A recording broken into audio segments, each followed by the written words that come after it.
Ako, as a second year student, ang nagiging motivation ko is ang aking pangarap. Nagiging motivation ko ito, nagiging lakas para harapin ang mga pagsubok sa buhay. Next is ang sarili ko. Pinapahalagan ko yung sarili ko para mas mapa-improve ko pa yung mga skills ko bilang isang entrepreneur. At syempre, ang pamilya ko na walang sawang sumusuporta sa akin, lalo na sa ate ko na hindi nawawala ng tiwala sa akin na kaya ko na makakapagtapos ako at makamit ko yung pangarap ko bilang isang entrepreneur. At ganon din sa aking mga guro na walang sawang nagtuturo kung paano i-handle ang mga bagay-bagay bilang isang entrepreneur. Kung ano yung mga dapat isalang-alang is tinuturo nila sa amin para mas mapa-improve pa namin ang aming mga kaalaman. At isa pa sa mga nagmo-motivate sa akin is yung mga successful businessman.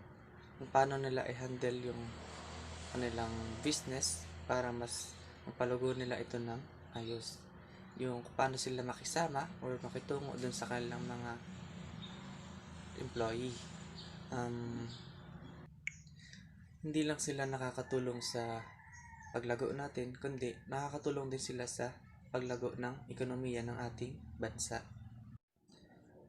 Ako, as a entrepreneur student, ang goal ko is yung long-term goal kaysa sa short-term goal. Ang ganito kasi yan. Halimbawa, may pera ka ngayon. Tapos, binili mo ng mga bagay-bagay. Ito is tinatawag na short-term goal lamang. Ibinili mo ngayon, masaya ka ngayon. Pero pagdating mga 1, 2 taon, wala na. Mantalang sa short-term goal, kung yung pera mo ngayon is ninegosyo mo, paring 1 or 2 taon is naging successful yung business mo.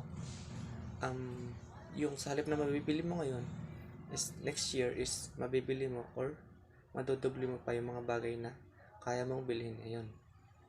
Dalawa lang yan. Maging masaya ka ngayon, wala ka ng pera, or magsakripisyo ka ngayon para sa pagdating ng 1, 2 taon, mas maging masaya ka.